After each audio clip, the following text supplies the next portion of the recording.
In 1968, deep in the wet green of Vietnam, a small patrol moves the way you always move when the jungle can kill you without warning.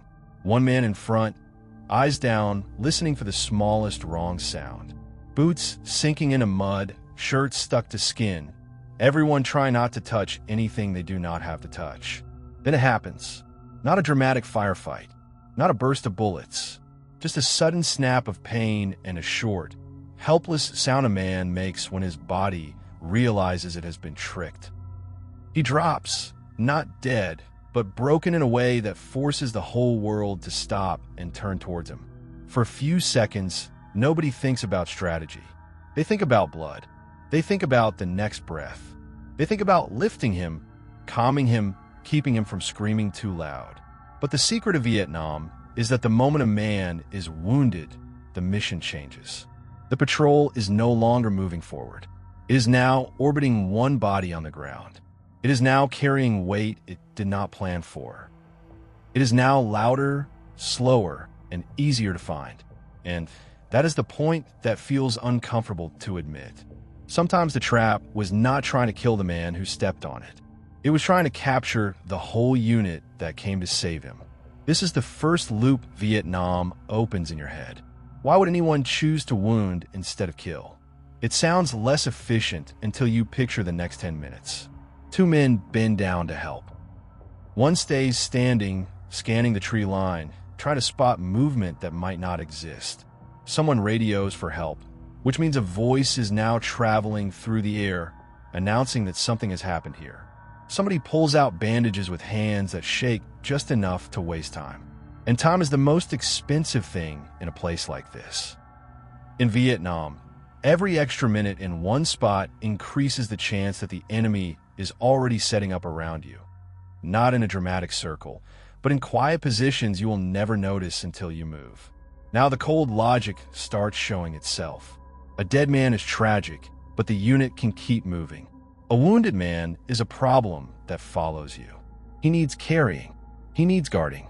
He needs decisions made around him. Do you push forward and risk leaving him behind? Do you pull back and risk walking the same path twice? Do you call for evacuation and wait in one place long enough to become a target? In the jungle, every option has teeth. And the cruel part is that the enemy does not need to win a firefight to make you pay. The enemy only needs to force you into a choice where you lose something no matter what you do. This is what makes the wound more than an injury. It becomes a lever. It pulls attention away from the wider world and locks it onto a single body. It drains calm from the group. It creates urgency, and urgency is easy to exploit.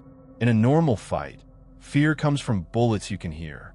Here, fear comes from what you cannot see while you are busy trying to save a friend. Because when a man is wounded, everyone becomes emotionally predictable. They want to help. They want to move fast. They want the pain to stop. And predictable behavior is something a patient enemy can use like a map. The psychological pressure starts immediately. The wounded man is alive, which means hope is still present, but it is a sharp kind of hope that hurts. Every second feels like it matters. Every mistake feels like it could be the one that turns the wound into death. That kind of pressure changes how people think. It narrows the world. It makes you focus on the wrong horizon. You stop thinking about the bigger danger because the smaller danger is screaming in front of you. And even if the unit survives that moment, the wound travels with them in memory. The next time they walk a path, the ground does not feel neutral anymore. It feels like it has opinions. Every stick looks like a threat. Every patch of leaves feels like it might be hiding a choice someone else made for you. This is why Vietnam was so good at turning simple traps into long fear. The jungle makes it easy to hide things, but the real hiding place is the mind. Once one man is wounded, the rest start walking differently. More slowly, more cautiously, more tense. They scan the ground until their necks ache. They stop trusting their own instincts because their instincts did not spot the danger.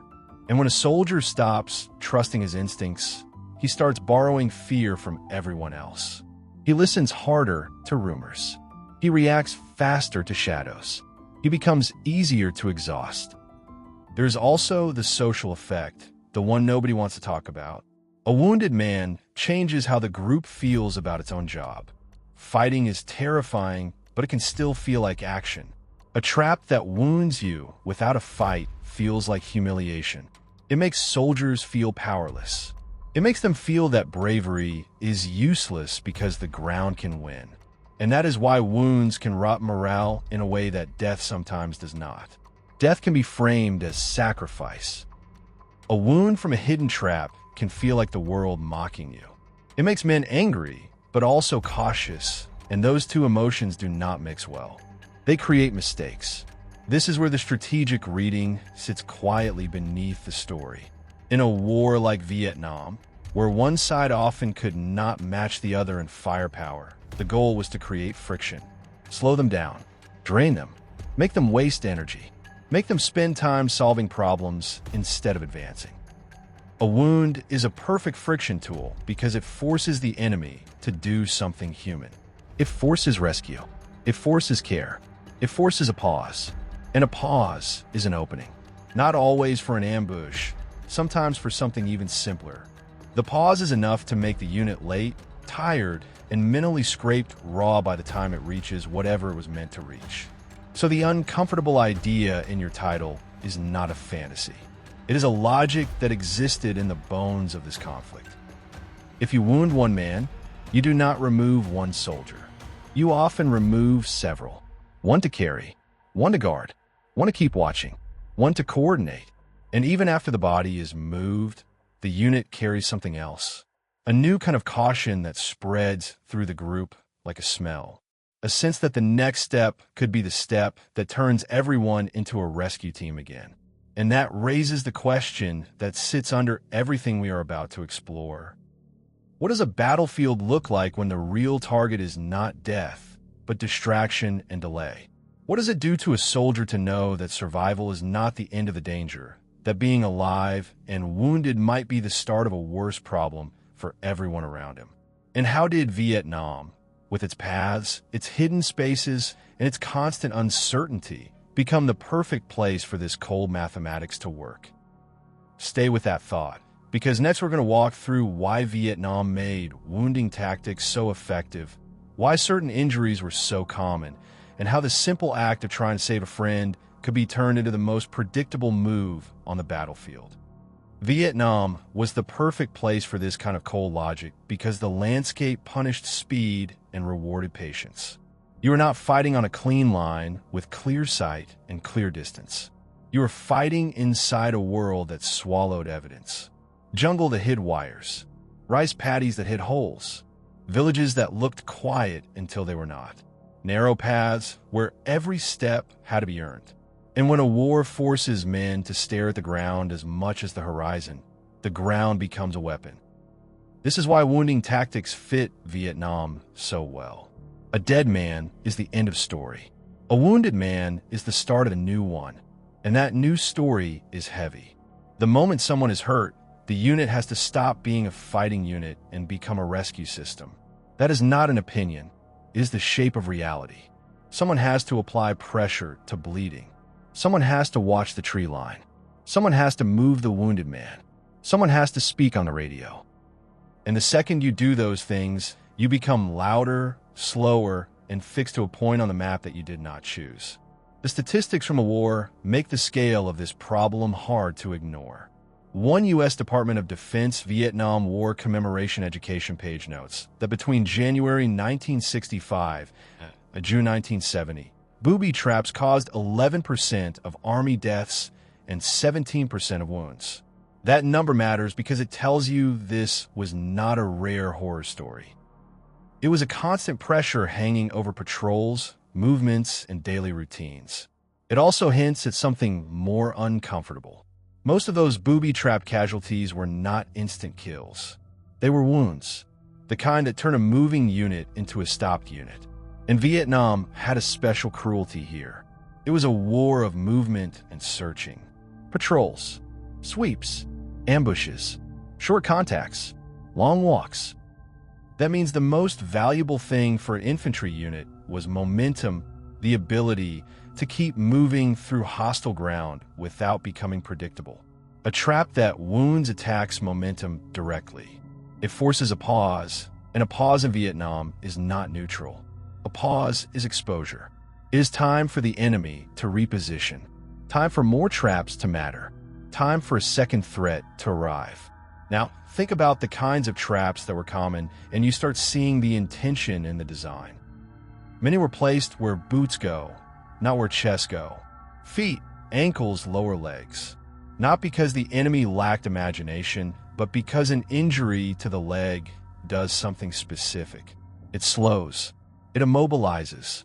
It forces carrying.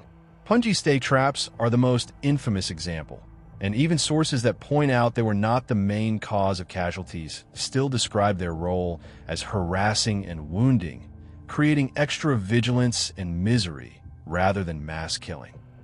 A punji pit does not need to kill you to be effective.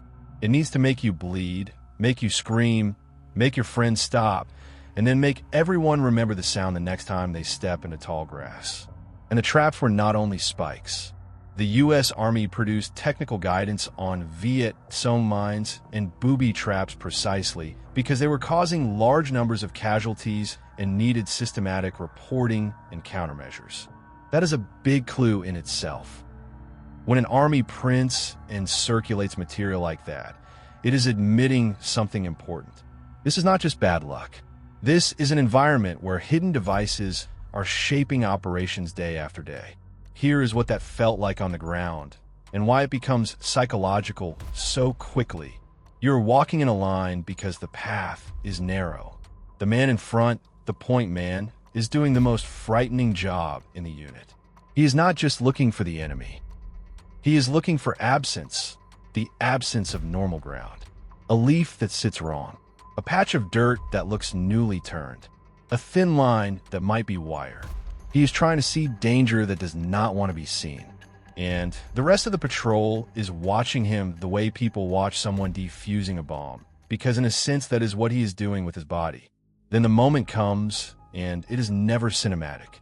It is a step, then a sudden violence at ankle level. A blast that does not always throw bodies through the air, but shreds muscle and fills the air with dust and metal and that sharp smell of explosive. Or is a tripwire that snaps and a grenade swings or pops where it was meant to pop, close enough to tear flesh without announcing itself from far away. Or is a pit that gives way and turns the ground into teeth. In each case, the main event is not the device. The main event is the reaction. Everyone freezes. Everyone looks down. Everyone starts moving in a hurry through a place where hurry is exactly what gets people hurt. This is where the cold mathematics shows itself. A wounded man creates a cluster. Hands gather. Eyes turn inward. The unit's attention collapses onto one point. That cluster is exactly what the enemy wants because clusters are predictable. Clusters move slowly. Clusters make noise.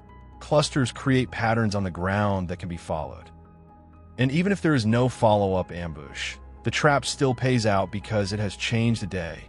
It has drained the unit. It has turned the patrol into a long carry. It has forced a retreat route back through ground that already proved it can be poisoned. And when evacuation becomes part of the story, the pressure increases again. Calling for a helicopter can feel like hope, but it is also a signal that something valuable is happening in this exact place. It creates waiting. It creates a countdown. It creates the kind of stillness that makes people scan the tree line until their eyes burn. It also creates a moral trap. No one wants to be the man who says we cannot wait. We have to move. But waiting can be dangerous. Moving can be dangerous. That is the psychological squeeze. The trap forces you into a problem where being human comes with tactical costs. This is why Vietnam was the perfect place for a war that targets the rescue instinct. Dans ce terrain. Unclear threats, constant movement, and units operating right at the edge of exhaustion. In that setting, a wound is not simply an injury. It is a device that pulls time, attention, and morale out of the enemy like a slow leak. And once you understand that, the next step is almost inevitable. Because if the first trap is designed to create a rescue, then the truly nasty question is what happens when the rescue itself is part of the plan. When the place you rush towards, the place you gather around, the route you choose to carry your friend becomes the second trap waiting for you. Once you accept that wounding can be the goal, Vietnam starts looking less like a series of random horrors and more like a system of friction. Not friction in the poetic sense, friction in the mechanical sense. Anything that slows you down, anything that forces you to stop, anything that makes you repeat a route, anything that makes you hesitate, is a victory for a force that cannot and does not want to fight you head on all day. This is where the cold logic becomes almost embarrassing in how simple it is. If you cannot beat an army by matching its firepower, you bleed it by making it heavy. Because a wounded man is not just one casualty. He is a change in physics. He adds weight. He adds noise. He adds time. He adds emotion. And emotion is the piece most people forget when they talk about tactics. A dead body is awful, but it can also be final in a way the mind can compartmentalize. A wounded friend is unfinished. He's still looking at you. He's still breathing. He is still hoping. That creates urgency, and urgency is a kind of blindness. It makes men do the most predictable thing in war. They rush. If you want to see how deeply this changes behavior, picture the moment after a wound. Nobody stays in the ideal formation. Everybody's center of gravity shifts. One man drops to help. Another leans in to look. Someone pulls out bandages. Someone scans the tree line, but he is scanning while his attention is being dragged back to the ground by sound and movement and blood. A radio call goes out. Now there's a voice in the open air, and there's also a kind of promise being made. We are staying here long enough to fix this. We are staying here long enough for help. We are staying here long enough to become a target if anyone is watching. This is why wounding is so psychologically sharp. It turns a unit into a moral machine. You cannot simply step over a man and keep moving, not without breaking something inside yourself and inside the group. And in most military cultures, especially among infantry, leaving a wounded man behind is unthinkable. That is not weakness. That is the glue that makes people fight. So a trap that wounds is attacking the glue. It is forcing the unit to spend its strength on compassion and duty, and then punishing it for having those things. There's also a second layer, the one that slowly poisons the future. After you survive one of these incidents, the ground never feels neutral again. It becomes suspicious, not because you are cowardly, but because your brain is doing what it was built to do. It learns patterns. It stores danger in memory. The next time you walk a path, you're not only walking the path, you're walking your memory of the last time someone screamed. That changes posture, pace, breathing, conversation. It changes everything. Men start watching their feet so much that they stop watching the world. They scan the dirt until their vision narrows. They become easier to ambush because their eyes are pointed down. That is why this is not only about injury. It is about attention. In Vietnam, attention was life. The enemy did not always need to outshoot you. It needed you to look in the wrong place at the wrong time. A wound helps create that because it drags all attention inward, toward the body, toward the immediate crisis, away from the wider environment. And once attention is pulled inward, the unit loses its sense of the bigger picture. It loses its tempo. It starts reacting instead of choosing. From a strategic view, you can think of Vietnam as a war of friction more than a war of decisive battles. Patrols were searching, probing, sweeping, trying to find an enemy who often did not want to be found on those terms. That means the enemy's best weapon was not always a firefight. It was disruption. A wound disrupts in 3 ways at once. It forces you to stop. It forces you to carry. It forces you to return. And returning is the hidden tax. You often have to move back through the same terrain that just proved it can hurt you. You walk slower because you're carrying weight. You are tired because you have been under stress. You are louder because you are managing a casualty. That is when follow-up danger becomes more likely, even if nobody planned it like a movie scene. The conditions make it more likely. Now, add the psychological mathematics. A unit can absorb a certain amount of fear before it becomes numb. But wounds do not just create fear. They create responsibility. Responsibility is heavier than fear. It keeps you awake. It makes you replay decisions. It makes you feel guilty about small mistakes. A man starts thinking, if I had spotted that wire, if I had chosen a different route, if I had been faster, if I had been more careful. That guilt does something subtle. It makes him hesitant the next time. It makes him second guess. It makes him slower. And slowness in Vietnam was not safety.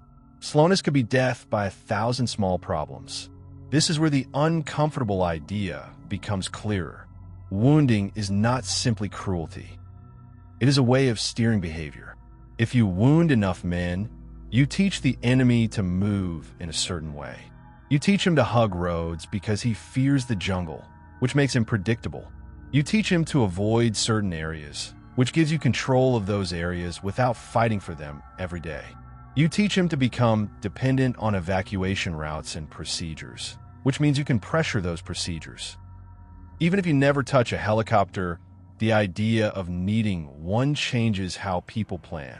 That is psychological warfare at its simplest. You shape the enemy's choices until the enemy is helping you. And this is the part where the channel's promise begins to become a map rather than a slogan. We're going to keep looking at war like this, not as heroic posters, but as systems of pressure. This is only our second story, and already the pattern is showing. The dirty logic is often the most effective logic. As the channel grows, we'll build this into full playlists organized by different wars, so you can follow how the same psychological tricks evolve from conflict to conflict without losing the thread.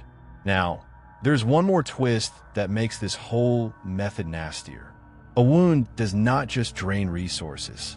It creates a predictable ritual. The rescue, the carrying, the gathering, the call for evacuation, the waiting. Those are human moves, and because they are human, they repeat. The enemy can plan around repetition. If you know a unit will always cluster around a casualty, you know where their attention will go. If you know they will always take the easiest path out while carrying a man, you know where their feet will go. If you know they will always wait for extraction when possible, you know where they will stay still. Which leads to the next question, the one that turns this from harsh logic into something that feels almost predatory. What happens when the first wound is only the beginning? When the rescue itself is the real target? When the second device is placed not to catch the point man, but to catch the men who cannot help themselves from rushing to him? Because that is where Vietnam stops being a war of traps and becomes a war of habits being exploited. There is a moment in Vietnam that every man in a patrol learns to recognize before he has words for it. The moment after the wound, when everyone's instincts pull them in two directions at once. Half of you wants to rush in, hands first, to stop the bleeding and calm the panic. The other half wants to step back, eyes up, because the jungle has a way of turning compassion into a predictable shape. In 1969, on a narrow trail that looks like 100 other trails, a man goes down and the unit does what units do. They compress. The spacing that kept them safe a minute ago collapses. Voices get sharper. Someone calls a name. Someone else swears. A medic is suddenly in the center of everything, trying to work with his hands while the rest of the world tries to crawl into his ears. It is not heroism. It is reflex. It is the body saying, "Save him now." And that is exactly why the trap inside the trap works. Not because the enemy is some supernatural mastermind, but because humans repeat themselves under stress. We gather around the injured. We move them by the easiest route. We stop in the first spot that feels like cover. We fix our attention on the immediate crisis. In a war where hidden threats are everywhere, those repeated behaviors become something the enemy can count on. The most unsettling part is that the second danger does not even need to be another explosion. Sometimes it is simply timing. When a unit stops to treat a casualty, it becomes a still target in a landscape where stillness is visible. A patrol that is moving leaves little behind, but footprints and noise that fades. A patrol that stops creates a scene. A scene has duration. Duration gives the enemy options. You can feel the shift in the air when it happens. The jungle gets quieter, not because it is peaceful, but because everyone is listening harder than they should. Men start staring at the tree line until it becomes a blur. They start watching for movement and, at the same time, trying to keep hands steady on a bandage. They start looking at the ground and at the horizon and at the wounded man's face, and the mind cannot hold all of that cleanly at once. The result is a kind of tunnel vision with flickers. Your attention snaps from one thing to another, never staying long enough to be sure. That is why the rescue itself becomes a battlefield. Not in a dramatic way, but in a cruelly practical one. Carrying someone is slow, noisy, and exhausting. It forces you to commit. You cannot sprint. You cannot scatter easily. You cannot choose the clever route through thick terrain. You tend to take the path that is easiest for your feet, which is often the same path other people take, which is exactly why certain places become more dangerous over time. The jungle is full of options, but a wounded man reduces your options to the ones your body can manage. Then there is the waiting, the part that feels like hope and danger at the same time. If evacuation is possible, you call for it. Now the unit has to hold a piece of ground long enough for help to arrive. Holding ground in Vietnam is not like holding ground on a clean battlefield. It means holding a patch of trees and mud where you cannot see far, where the enemy can be close without giving you a clear target. While you wait, you become a nervous system that cannot stop firing internally. Every sound becomes a question. Every question becomes stress. And stress has a way of making men talk too much, move too much, shoot too quickly, or freeze completely. This is where the psychological sting of wounding becomes sharper than the physical damage. Because the wound pulls you into a ritual that feels morally necessary, but tactically dangerous.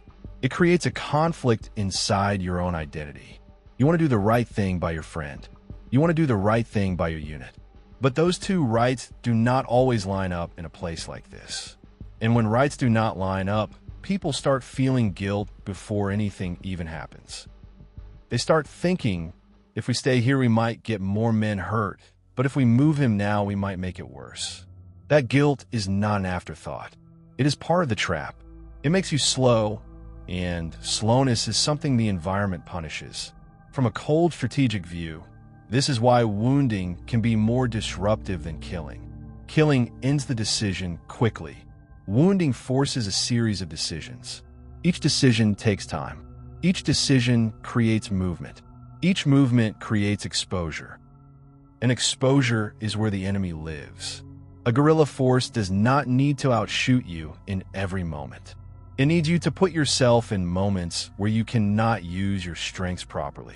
A rescue is one of those moments. You can also see how this feeds paranoia over days and weeks. After enough incidents, units start changing their behavior in ways that sound sensible but carry a hidden cost.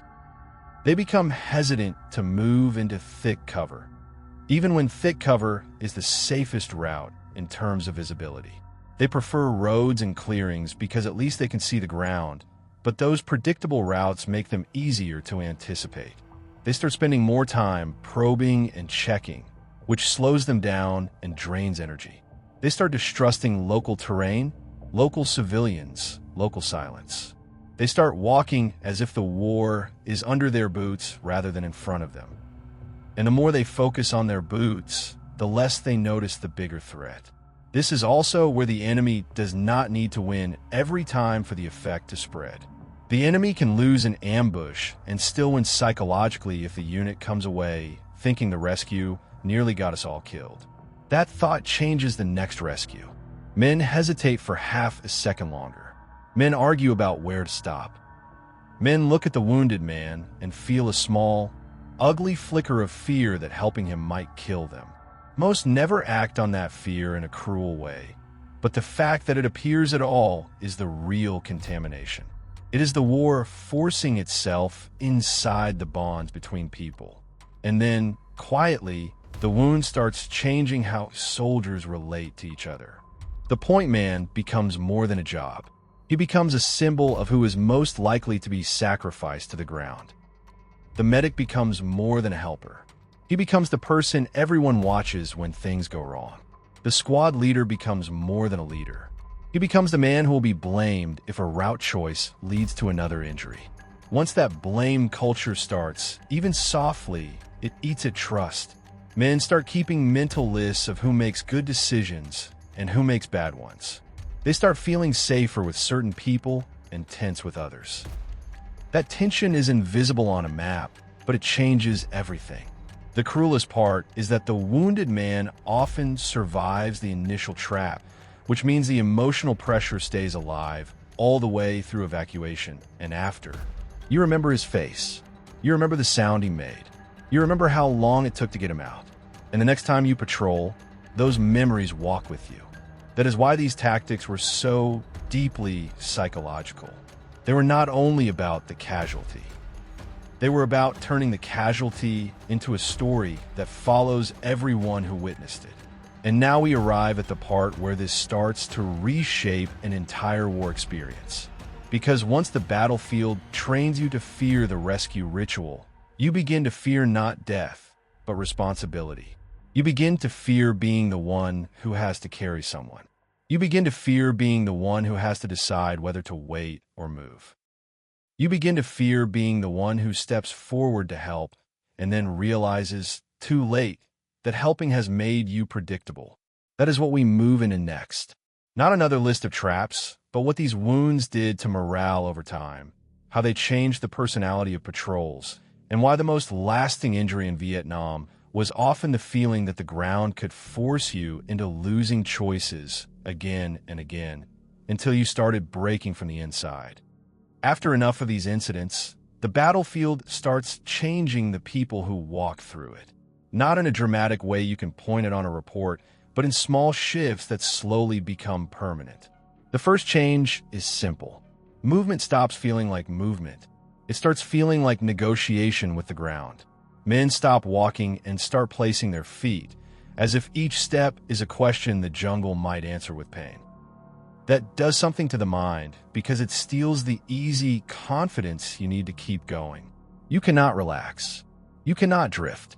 Even casual conversation becomes harder because part of your attention is always pinned to the dirt and leaves in front of you. Over time, that constant vigilance does not make you fearless. It makes you tired, and tiredness is where morale begins to leak away. The second change is sharper. Wounds create a new fear that is different from fear of death. Death is final, but it is also quick. A wound is uncertain. A wound can mean hours of pain, infection, screaming, carrying, waiting, begging for water, and watching your friends pretend they're calm while their eyes are asking the same question. Are we going to make it out of here? That is why wounding hits morale so hard. It forces everyone to imagine themselves in that position, alive enough to suffer, helpless enough to be carried. Once you have seen it up close, you do not just fear being shot. You fear being stuck.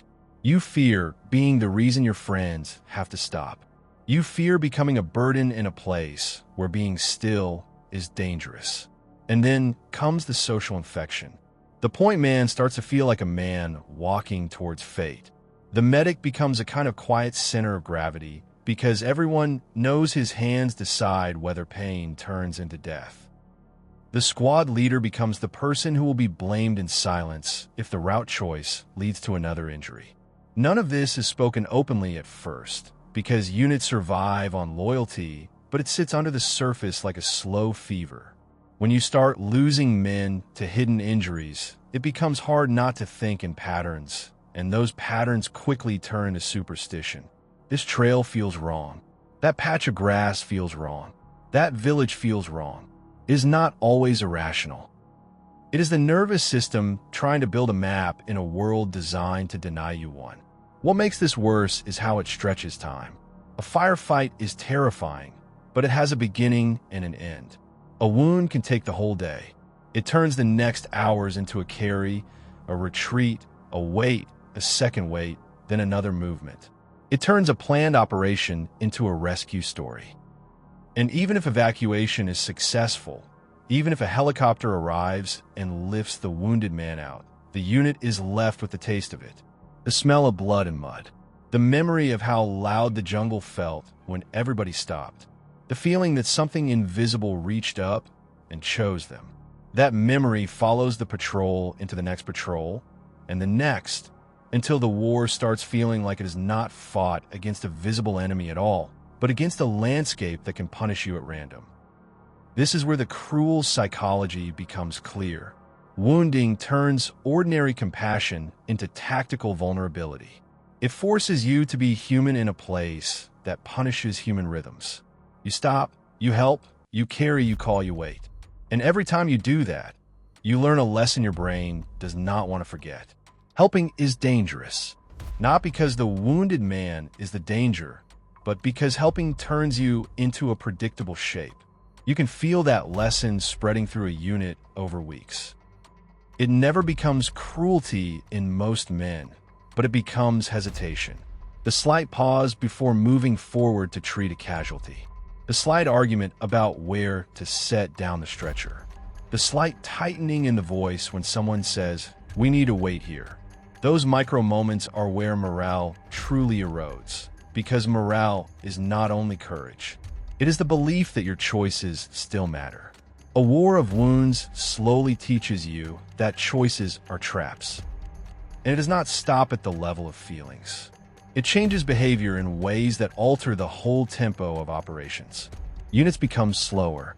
They spend longer probing ground. They spread out more carefully, which makes communication harder. They get more rigid about routes, which makes them predictable. They become wary of shortcuts, which forces them onto paths that everybody uses. They begin to treat silence as suspicious and movement as suspicious, which means they live in constant suspicion. That suspicion has a cost. It drains attention. It drains humor. It drains the small moments of normality that keep people stable. The men who last in wars like this are not the men who never feel fear. They're the men who can keep a small pocket of normality alive. Wounding tactics aim directly at that pocket. They make even a quiet walk feel like a countdown. There's also another layer that feels almost unfair. Vietnam had a strong system of medical evacuation compared to earlier wars, especially with helicopters. That saved lives, but it also shaped the war experience in a strange way. More wounded men stayed alive long enough to be carried, treated, flown out, and remembered. That means the psychological footprint of a wound could be larger than in a war where a similar injury might simply be fatal. Survival is a miracle, but survival also extends the story. It extends the time the unit has to spend focused on one injury. It extends the waiting. It extends the noise. It extends the exhaustion. And it extends the memory that follows everyone who watched it happen. This is why, after a while, the fear is not only about being hit. It is about being slowed. It is about being forced into a rescue ritual that you cannot refuse without tearing your unit apart from the inside. You begin to understand that the enemy does not need to defeat you in a clean battle if it can keep turning your days into long, messy, emotionally loaded extractions. It can keep you reactive. It can keep you late. It can keep you tired. It can keep you thinking about the ground more than the horizon. And once a unit starts thinking about the ground more than the horizon, it starts losing its sense of initiative, which is another way of saying it starts losing control of its own story. The most unsettling part is that this pressure often feels invisible from above. On a map, a patrol that slows down looks like caution. A unit that spends time evacuating casualties looks like discipline. A force that calls for extraction looks like efficiency. But on the ground, it feels like being constantly interrupted by pain you did not earn in a fight. It feels like your day can be stolen by one step. It feels like you're being trained to fear your own instincts. And That is exactly the sort of thing that makes men start asking the darkest question in war. Not will I die, but what will I become if this keeps happening? And that is where the angle turns even colder, because once you see wounds as a system rather than an accident, you start noticing the bigger machine around them. The radios, the evacuation procedures, the helicopters, the medical chains, the way an entire operation can bend around one injured man. The thing that saves lives can also be exploited as a lever. And the moment you see that, you are ready for the truly uncomfortable layer of this story, the one that treats wounding not as a sad detail of guerrilla tactics, but as a strategic pressure point inside the entire war. Here is the uncomfortable truth that sits beneath all the human stories. In Vietnam, the wound was not only a personal tragedy, it was also a pressure point inside an entire machine. Because modern armies do not just fight with rifles. They fight with supply, movement, rhythm, medical chains, air support, planning, and morale. If you can make one part of that machine work harder every single day, you do not need to win big battles to win time. You win by forcing the machine to grind itself down. A wound does that in a way a death often cannot. A death is horrible, but it is simple in the tactical moment. The unit marks it, reacts, moves on. A wound creates a living problem that demands attention.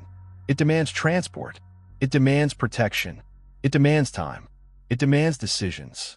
And the harsher the terrain, the more those demands multiply. In Vietnam, moving a wounded man was rarely neat. It could mean dragging him through mud, lifting him over roots, cutting through vegetation that refuses to move, and doing it all while the unit is listening for the next snap that tells them they're still not safe. That is why one injury can feel like a whole operation collapsing into a single task. This is also why guerrilla warfare finds wounding so useful.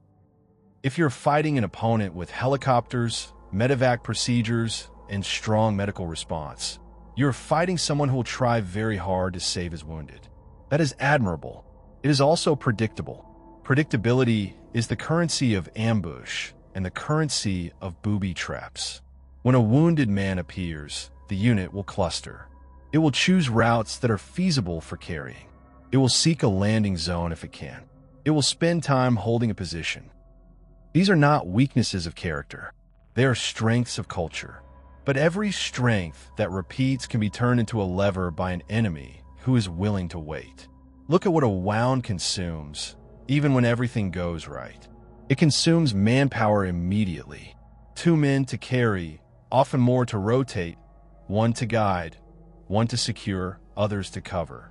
It consumes pace because the unit cannot move at full speed. It consumes attention because a casualty pulls eyes inward, even when everyone tries not to let it. It consumes time because treatment, movement, and extraction are slow under stress. And time, in Vietnam, was not just a number on a watch. Time was exposure. Time was fatigue. Time was the enemy's friend. That is the cold logic you hinted at in your angle. The goal is not only to make you bleed. The goal is to make you expensive. To make each patrol cost more energy than it should. To make each movement take longer than it should. To make the unit arrive late, exhausted, and mentally scraped raw. In an environment where the opponent can vanish and reappear, arriving late and tired is already half a defeat. You have less patience to search properly, less discipline to stay quiet, less tolerance for uncertainty. And that creates the kind of mistakes the jungle punishes.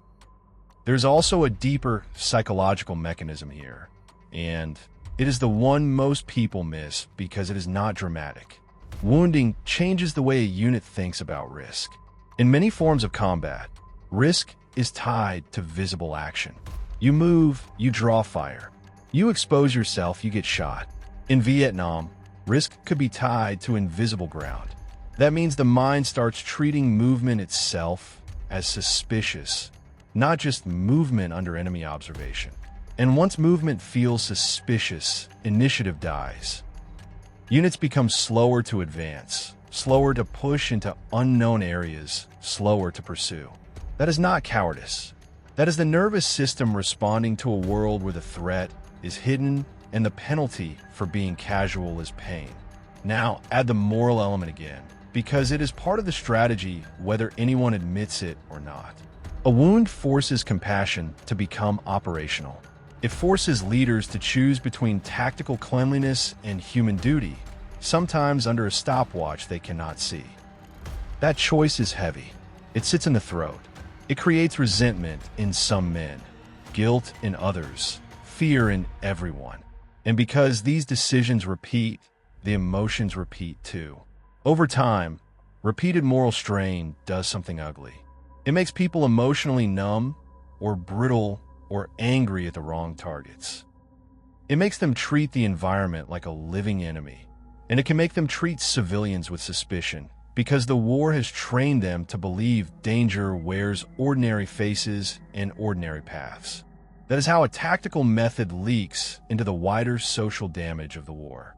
This is where the story turns from traps were everywhere into the war was being shaped. Because if you can wound at a steady rate, you do not just hurt individuals. You change the behavior of entire formations. You force commanders to divert time and planning into route clearance, mine sweeps, and cautious pacing. You encourage heavier reliance on predictable methods, like sticking to known routes or demanding more engineer support, which slows operations and makes them less flexible.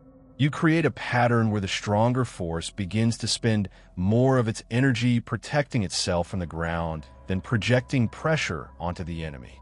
That is friction warfare. Not spectacular, but relentless. And here's the part that feels truly uncomfortable because it blurs the line between accident and intention. Once a war becomes dominated by this logic, wounding stops being only a tactic of one side. It becomes a consequence that both sides understand. Even when a particular device is not designed with careful planning, it still operates inside the same system. The system rewards injuries that slow and drain. It rewards problems that force rescue and delay. It rewards anything that turns the enemy's strengths into routines you can anticipate. In other words, the war's environment and incentives start producing the same outcome again and again, even without a single mastermind controlling it. So what did Vietnam really do with this? It turned the wounded man into the center of the board. Not because anyone wanted that morally, but because the conflict made it strategically useful. A wounded man pulls resources. He pulls emotion. He pulls time. He pulls behavior into predictable channels. And every time that happens, the enemy learns more about how you respond, where you pause, how you move, what you prioritize. It is a form of intelligence collection, almost done through human reflex rather than spies. You wound, you watch what happens next, and the next time you place pressure where the reflex will lead. And that leads straight into the final question we have been circling since the first scream on the trail. If wounding is so effective because it forces rescue, what does that say about the nature of winning in a war like Vietnam? What does it mean when the most efficient move is not to kill the enemy, but to make him carry his own suffering for miles? And what does it do to a force and to a society when the battlefield keeps forcing people into those losing choices until the real injury is not just flesh, but belief? By the end of this story, what stays with you is not only the image of a man bleeding in the mud, it is the shape of the war that forms around him. Vietnam was not just a contest of firepower. It was a contest of nerves, rhythm, and attention. And wounding was one of the most efficient ways to steal all three at once. Because when you wound a soldier, you do something death cannot always do in the same moment. You force a unit to stop being a unit. You force it to become a rescue system. You pull people inward. You make them cluster. You make them speak. You make them reveal patterns. You make them wait. And then you make them move slowly, heavy with a body that cannot carry itself. In a landscape built to hide danger, that is a gift to an enemy who can vanish and reappear. It is not heroic. It is mechanical. A wounded man turns time into a weapon against the people trying to save him. That is why the tactic feels so cold. It takes something noble in humans, the refusal to abandon each other, and uses it as a predictable lever, not to mock them, but to exploit the fact that they will do it every time. And that predictability is where the psychological damage becomes long-term. A unit that has lived through enough of these incidents starts walking as if every step is a negotiation. It starts fearing not only death, but responsibility. The fear of being the man who has to carry someone. The fear of being the man who has to decide whether to wait. The fear of being the man who triggers the same ritual again. Strategically, it explains why Vietnam could feel endless. The war did not always need big battles to drain strength. It needed constant friction, a steady tax on movement, attention, morale, and time. Wounding is a perfect tax because it turns your own humanity into a cost you have to pay on the battlefield. And once you see the war through that lens, you realize how many other tactics follow the same pattern. They are not designed to win in one clean moment. They're designed to keep you off balance until you start making the wrong choices on your own. That is the dirty secret. The battlefield was not only trying to kill you, it was trying to steer you. And if this made you uncomfortable, the next story is going to feel even stranger because it weaponizes a different instinct entirely. The instinct to chase. Enemy patrols followed the same trail for 3 days until they realized it was the most bizarre trap. The Viet Cong didn't just place traps in the ground. They placed traps in the mind, using fake footprints, snapped branches, and human signs to pull soldiers forward like a hook. And the trail didn't lead to one classic ambush.